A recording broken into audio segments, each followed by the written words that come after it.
here. I have met at least one of you before, but others of you I have followed by virtue of your expertise, and appreciate your willingness to testify here today and provide your perspective and experience.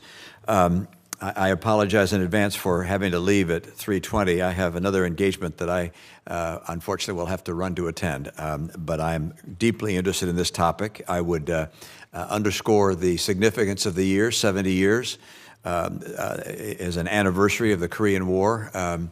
Dear friends of mine served in that war, in that conflict, and my heart is moved by the sacrifice made by many of the people of your nation, or excuse me, of the South Korean nation, as well as our nation, who have served together to provide for the security that now exists in South Korea. I recognize, as we all do, that the Korean War was rather at the outset of the Cold War, and in some respects we are facing another Cold War today, not with the former Soviet Union so much as with a assertive China. At the outset of those things, our circumstances are different. One is that the ROK has been an extraordinary technological leader and economic powerhouse. It is hard to imagine a place which is more technologically advanced than South Korea, that provides more products to the world than South Korea. It is fought well above its weight class in the world of economic affairs and in geopolitics, which is greatly appreciated here and by other nations around the world. At the same time, North Korea has become, at least in my view, more belligerent and more malevolent in the last year or two.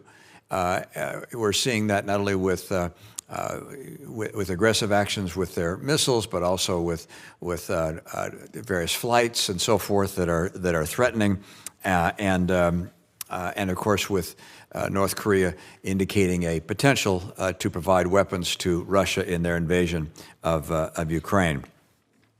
I'm concerned about the fact that South Korea has a nuclear neighbor to its north with a massive investment in conventional as well as nuclear arms, and at the same time does not have a nuclear capacity of its own. And I would presume if I lived there, I would be disturbed by that lack of balance, and would be wondering how that could be remediated.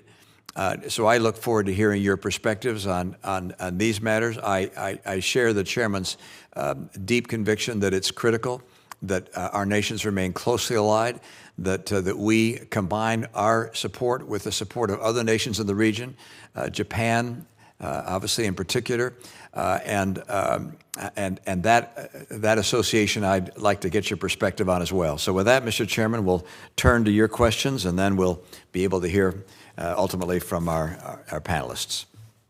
Thank you, Senator Romney, for those